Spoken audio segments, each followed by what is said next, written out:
Salam hormat dan salam keluarga Malaysia. Berita Parlimen Isnin 8 Ogos 2022 bersama saya Vimalah Kasturi Firasami.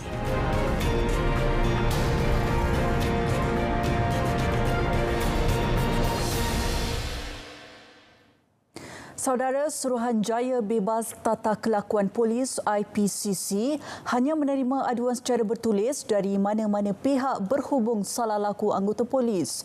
Demikian penjelasan Timbalan Menteri Dalam Negeri Datuk Seri Dr. Ismail Muhammad Said ketika menggulungkan rang undang-undang IPCC 2020. Peruntukan ini mewajibkan pengadu membuat aduan dalam bentuk bertulis adalah untuk menyekat aduan yang tidak berasas. Peruntukan ini adalah untuk memastikan aduan yang sahih di kalangan pengadu yang bertanggungjawab. Peruntukan ini juga adalah bersifat untuk mengelakkan pembaziran kalau palsu, berbuat siasatan, mewujudkan pembaziran sumber manusia dan kewangan dalam menyiasat aduan salah laku yang tidak berasas. Peruntukan ini dapat menutup ruang ke atas penerimaan aduan yang bersifat tomahan semata-mata. Sebab itulah kita minta aduan ini secara bertulis. RUU IPCC 2020 digubal dengan menitik beratkan prinsip-prinsip keadilan di dalam kerangka perlembagaan persekutuan yang memberi fokus kepada penubuhan suatu badan untuk melaksanakan siasatan, manakala tindakan dan hukuman tata tertib masih dikekalkan dengan Suruhanjaya Pasukan Polis SPP mengikut peruntukan sedia ada di dalam Perkara 140 Perlembagaan Persekutuan. Bagi membolehkan siasatan ke atas aduan yang diterima oleh IPCC dijalankan secara inklusif dan komprehensif, wakil daripada Suhakam boleh dijemput untuk bekerjasama dengan pasukan siasatan IPCC terutamanya bagi kes kematian dalam tahanan.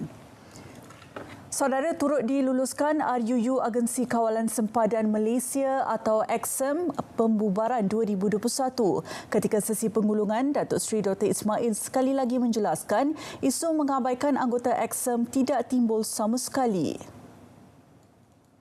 Dan apabila kita bubarkan AXEM ini, kita serahkan kepada PDRM melalui PGA, maka tidak timbul mana-mana pegawai polis atau anggota di bawah PDRM kita abaikan.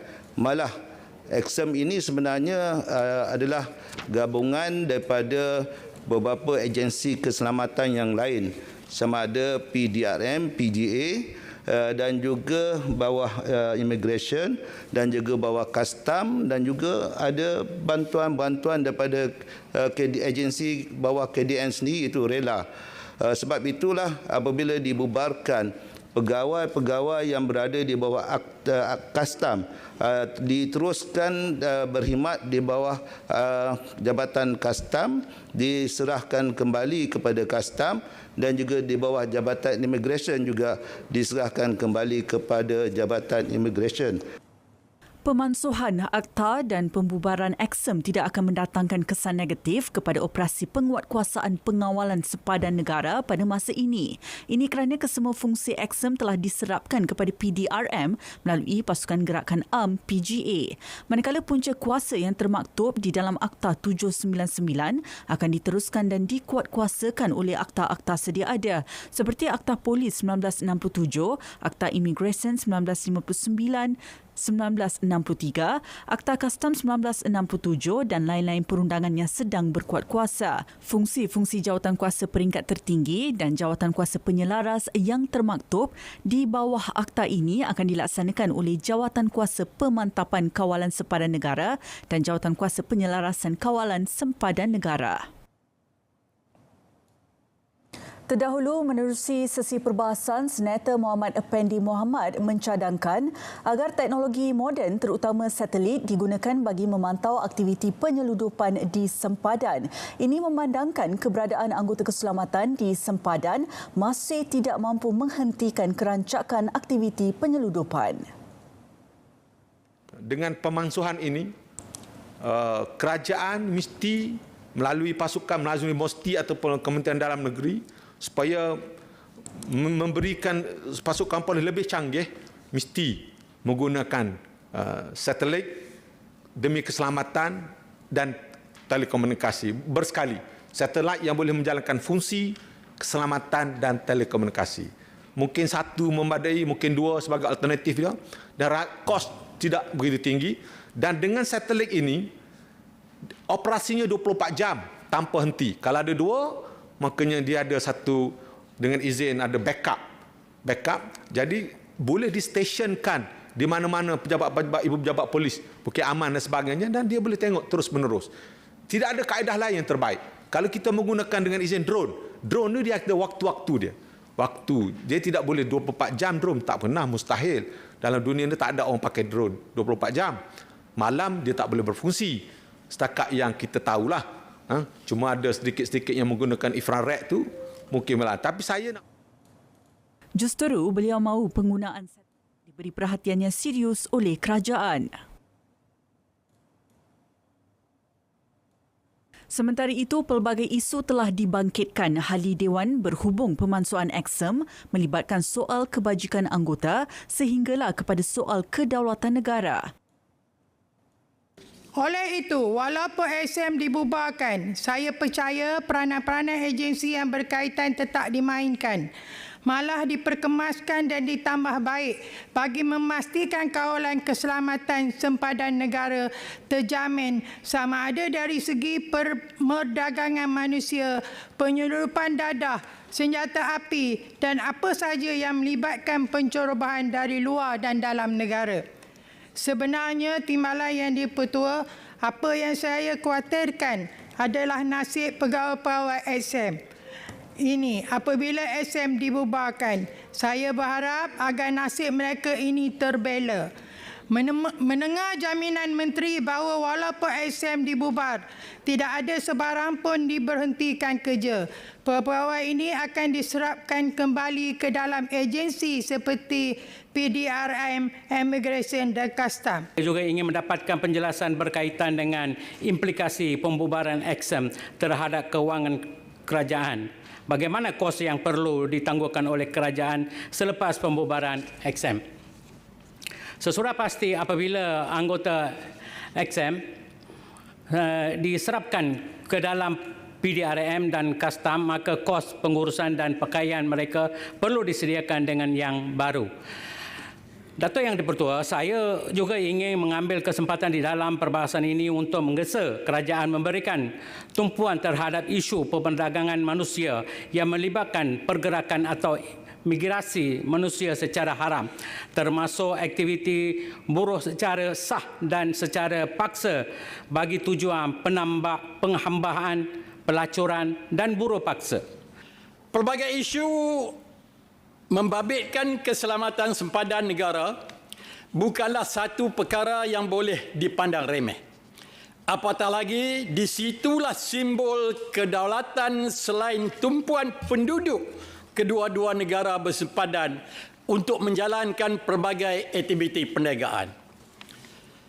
Penyelundupan pelbagai barangan tidak kira musim seperti makanan, mercun serta keperluan harian bagaikan tiada kesudahan.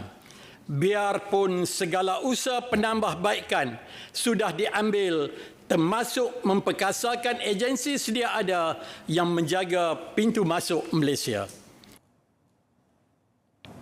Ini pula RUU kehadiran wajib pesalah-pesalah pindaan 2021 yang turut diluluskan. Ahli Dewan Negara dimaklumkan bahawa pindaan dibuat dengan mengambil kira penguatkuasaannya ketika COVID-19.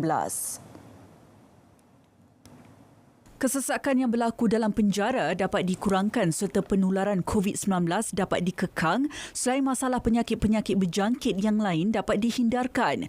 Dengan perintah kehadiran wajib, jelas Timbalan Menteri Dalam Negeri 1, Datuk Seri Dr. Ismail Muhammad Said, menyaksikan implikasi kewangan kerajaan dapat dijimatkan dan pesalah-pesalah boleh menjalankan kegiatan ekonomi masing-masing. Nak saya nyatakan bahawa pesalah-pesalah yang telah di dalam penjara sebelum Akta dihalangi diluluskan, tidak terlibat dan diteruskan pemenjaraan dalam tembok. Dan seterusnya, memang kita mengambil kira pendapat mangsa-mangsa yang terlibat daripada pesalah-pesalah, dan kita telah dalam masa yang sama kita sedang mengadakan libat urus dengan Jabatan Peguam Negara supaya semua hakim atau magistrate dapat memahami apakah keadaan-keadaan yang tertentu yang munasabah berdasarkan perlakuan tingkah laku pesalah-pesalah tersebut yang boleh dihukum penjara 3 tahun ke bawah. Pesalah-pesalah yang dikenakan Perintah Kehadiran Wajib PKW perlu diterapkan dengan nilai-nilai positif. Keperluan itu, kata Senator Lim Hui Yin dalam sesi perbahasan, ia berupaya memberi kesedaran selain mampu memulihkan pesalah-pesalah terlibat. Balas berkenaan dengan kerja wajib yang dilakukan. Maklum balas yang diberikan oleh pesalah-pesalah amatlah penting kerana daripada maklum balas tersebut kita dapat mengenal pasti bahawa adakah kerja wajib yang kita berikan kepada mereka itu sesuai dan memberikan impak yang positif kepada mereka. Turut mengambil bahagian dalam sesi perbahasan, Senator Datuk Seri Zurainah Musa berharap agar kementerian dan semua agensi berkaitan dapat melaksanakan pindaan dan pembaharuan ini dengan baik. Undang-undang ini merupakan sesuatu yang mampu mengubah kehidupan pesalah dan memastikan mereka terus berguna kepada masyarakat. Khas untuk Tuan Yang di-Pertua, sedap dimakan ais kacang ditambah jagung dan gula perang.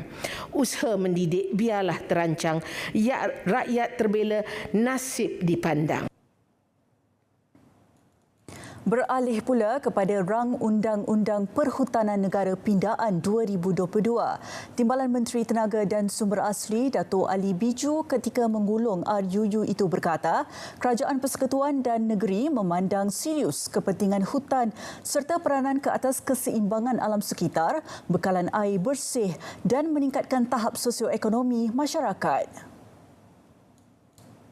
Justeru penguatkuasaan perhutanan yang telah diwartakan sebagai hutan simpan kekal perlu dikawal daripada diwarta keluar melalui pindaan Seksyen 11 Akta 313. Namun begitu, RUU ini telah mengambil kira bahawa bidang kuasa pihak berkuasa negeri mengenai tanah dan hutan di bawah Butiran 2 dan 3 Senarai Negeri, Jadual ke-9 Perlembagaan Persekutuan PP dan Akta 313 merupakan satu undang-undang yang digubal bagi tujuan keseragaman di bawah Perkara 76/1/B Pelanggan Persekutuan, dan pemakaian kepada Akta 313 adalah seperti yang diperuntukkan di bawah Perkara 76/3 Pelanggan Persekutuan, yang mana Kerajaan negeri perlu menerima pakai sebarang perundangan yang digubal oleh Kerajaan Persekutuan sebelum ianya boleh berkuat kuasa di negeri tersebut. Beliau turut memaklumkan tiada sebarang aktiviti perlombongan dibenarkan di tapak Rizab Biosfera Tasik Chini. Sebarang permohonan baharu atau penyambungan surat kelulusan skim pengendalian lombong bagi tapak perlombongan dalam kawasan tapak Rizab Biosfera Tasik Chini juga tidak dipertimbangkan. Ini adalah selaras dengan dasar semasa kementerian, iaitu untuk tidak menyokong dan mengeluarkan surat SKSPM di atas tanah berstatus hutan simpanan kekal HSK atau Rizab Perlindungan dan kawasan yang diwartakan sebagai kawasan sensitif alam sekitar. Pindaan RUU ini juga membolehkan kerangka perundangan perhutanan negara bergerak seiring dengan perkembangan semasa bagi mencapai 5 objektif utama, antaranya memantapkan penguatkuasaan hutan bagi membanteras kegiatan pengambilan hasil hutan tanpa kebenaran serta mengatasi isu kekaburan dan kuasa yang tidak jelas. Ketika sesi perbahasan, Ahli Dewan mencadangkan memasukkan syarat tanah bagi kawasan hutan kekal untuk tidak ditanam dengan tanaman lain. Senator Dato' Othman Aziz ketika menyuarakan pandangan itu berkata, mana-mana kawasan yang hendak ditebang perlu diganti dengan program perhutanan semula. Jadi ini merupakan satu perkara yang saya kira perlu ditangani segera oleh kementerian kerana kita bimbang dasar-dasar yang kita tak ambil indah ini berlaku dan kesannya hanya akan dapat dilihat 10, 15 dan 20 tahun yang datang. Pindaan rang Undang-Undang Perhutanan Negara juga diharap berupaya mengelakkan kejadian pencerobohan dan pengeluaran hasil hutan secara haram. Saya berharap rang undang-undang ini disambut baik oleh semua kerajaan negeri melalui pindaan enakmen kerajaan negeri masing-masing supaya pengurusan hutan ini dapat dilaksanakan dengan tuntas demi pemeliharaan dan perlindungan hutan negara. Sementara itu, Senator Datuk Kesavardas A. Acuyudan Nair mencadangkan agar kementerian memperincikan aspek penyiasatan sebelum memulakan pendakwaan. Keperluan itu jelasnya bagi memastikan pindaan Akta Perhutanan Negara dapat berfungsi dengan adil untuk memerangi kegiatan eksploitasi hutan. Persoalan yang paling penting untuk pihak kementerian tumpukan adalah mengenai siapakah dalang sebenar yang mengarahkan atau menjadi mastermind dengan izin bagi satu aktiviti yang melibatkan permadangan hasil hutan. Dan Senator Datuk Razali Idris pula berharap kerjasama Kerajaan Persekutuan dan Negeri dalam agenda Bumi Hijau. Saya minta Kerajaan Persekutuan dan juga Kerajaan Negeri sama-sama mengembleng tenaga untuk kembalikan hutan kita dengan agenda Bumi Hijau. Sekian.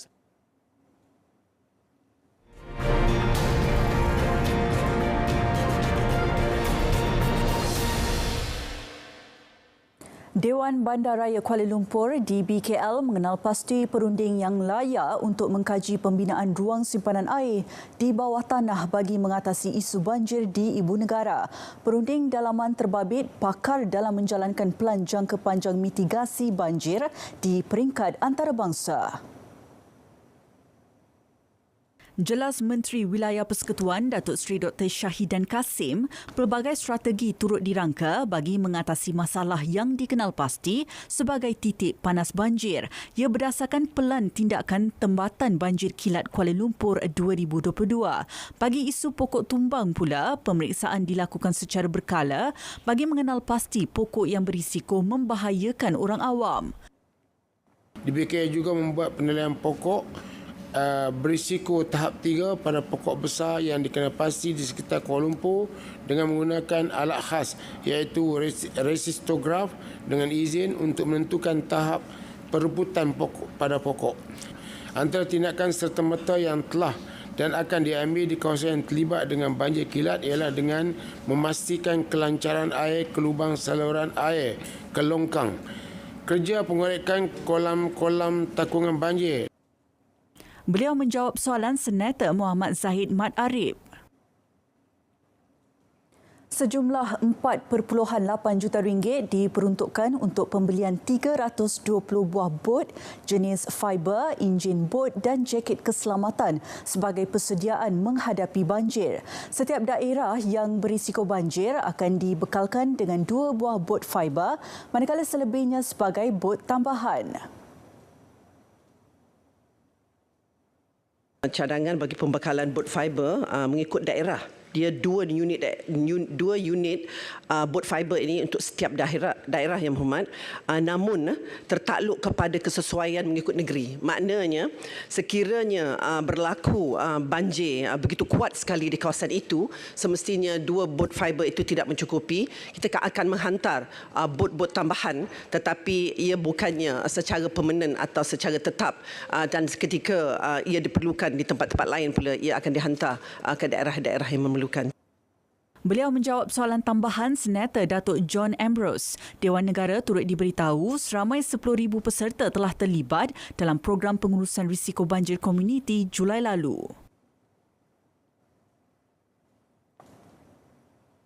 Perkembangan projek pembinaan kapal tempur pesisir LCS akan dilaporkan secara berperingkat. Menteri Kanan Pertahanan Datuk Seri Hishamuddin Tun Hussein memaklumkan kapal pertama akan diterima Tentera Laut Diraja Malaysia TLDM dalam masa 2 tahun lagi. Kementerian diberi masa 6 bulan untuk memobilisasikan usaha menghidupkan semula projek yang dibina Boosted Naval Shipyard Sdn Bhd BNS itu. Saya boleh nyatakan bahawa sekurang-kurangnya dalam masa setahun dua ni, saya harap bahawa jelas kapal pertama akan dapat kita siapkan. Dan saya akan laporkan kepada orang ramai jadual berperingkat-peringkat kapal-kapal yang telah pun dijanjikan kepada TLDM ni, dan saya akan maklumkan kepada Kabinet apa yang telah kita lakukan untuk memastikan ianya kali ini insya-Allah mengikut apa yang telah pun dijadualkan. Pernyataan itu bagi menjawab soalan tambahan Senator Datuk Razali Idris yang ingin tahu tentang jangkaan masa kapal tempur tersebut bakal diserahkan kepada kerajaan. Katanya kerajaan memberi kerjasama penuh kepada jawatankuasa kira-kira wang negara berhubung siasatan ketirisan projek LCS itu. Sebanyak 22 fasa projek di bawah Perumahan Rakyat Satu Malaysia Prima dikategorikan sebagai projek sakit. Untuk itu, Kementerian Perumahan dan Kerajaan Tempatan KPKT mengambil langkah proaktif bagi mengatasi isu terbabit untuk membantu pembeli. Lanjut itu, Prima telah mengambil beberapa langkah proaktif bagi membantu pembeli-pembeli yang terkesan seperti berikut. Yang pertama, melaksanakan pembayaran awal sebagai gantian tertentu ataupun LAD kepada pembeli pilihan raya.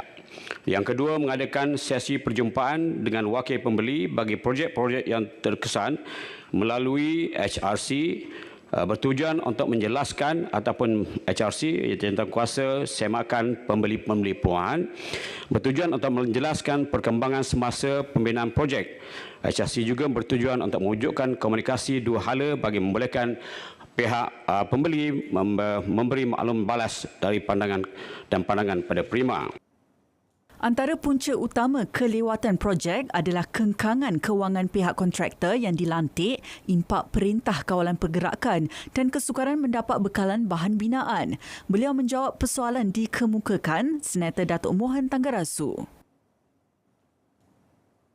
Sejumlah RM155 bilion simpanan hali kumpulan wang simpanan pekerja KWSP telah dikeluarkan menerusi 4 fasiliti pengeluaran berkaitan COVID-19. RM145 bilion daripadanya dikeluarkan hali di bawah program pengeluaran terbabit, manakala hampir RM10 bilion impak program pengurangan kadar caruman berkanun share pekerja. Timbalan Menteri Kewangan 1, Datuk Muhammad Shahar Abdullah berkata, setakat 30 Jun lalu, 6.62 juta hali atau 52% daripada keseluruhan 12.78 juta hali KWSP berumur di bawah 55 tahun mempunyai simpanan kurang daripada RM10,000.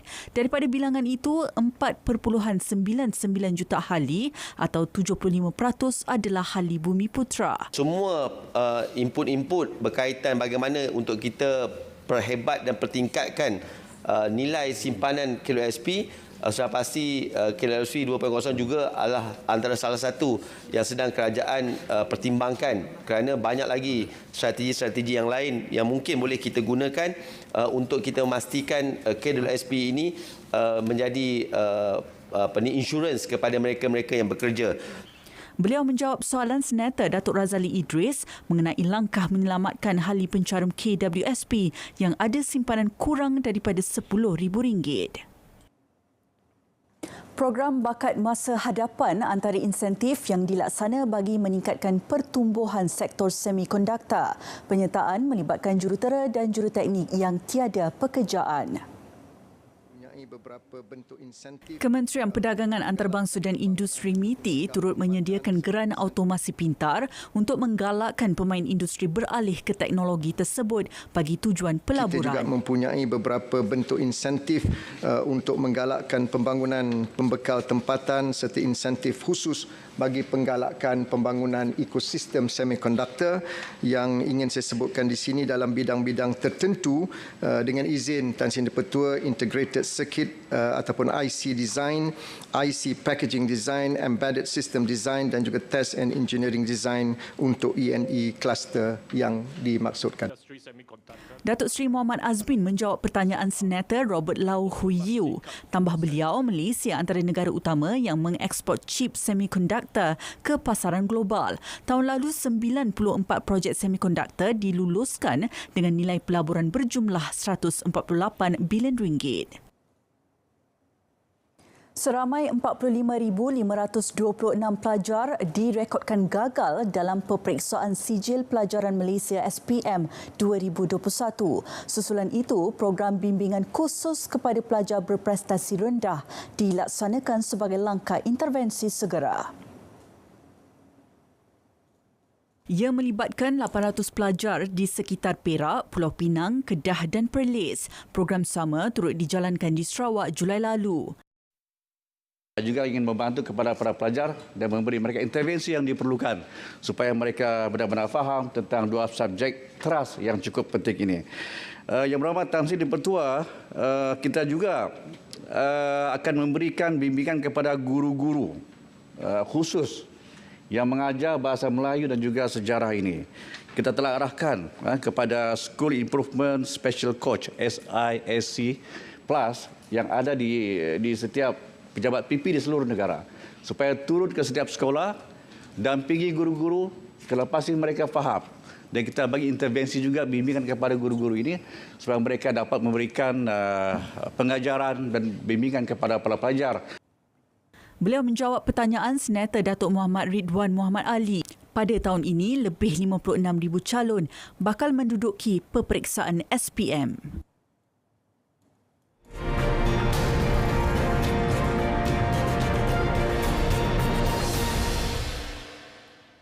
Dalam pada itu, 2 ahli Dewan Negara mengangkat sumpah jawatan di hadapan Yang di-Pertua Dewan Negara. Mereka ialah Senator Datuk Lim Peh Hen dan Senator Datuk Ahmad Ibrahim. Senator Datuk Lim Peh Hen merupakan lantikan semula dari Dewan Negeri Johor. Tempoh lantikan berkuat kuasa 26 Jun 2022 hingga 25 Jun 2025. Senator Datuk Ahmad Ibrahim pula lantikan baharu oleh Dun Sarawak. Lantikan berkuat kuasa mulai 22 Julai 2022 hingga 21 Julai 2025. Saudara, berita Parlimen 8 Ogos 2022 berakhir di sini. Saya Vimalah Kasturi Virasami, salam hormat dan salam keluarga Malaysia.